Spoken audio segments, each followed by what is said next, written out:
أعوذ بالله من الشيطان الرجيم.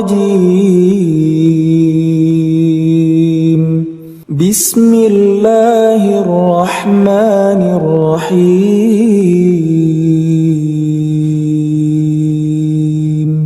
واذكر اسم ربك وتبتل إليه تبتيلا.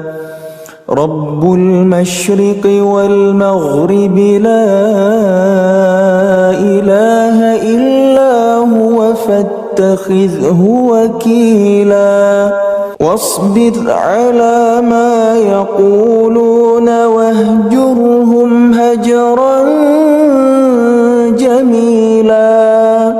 وذرني والمكذبين أولي النعمة ومهلهم قليلا.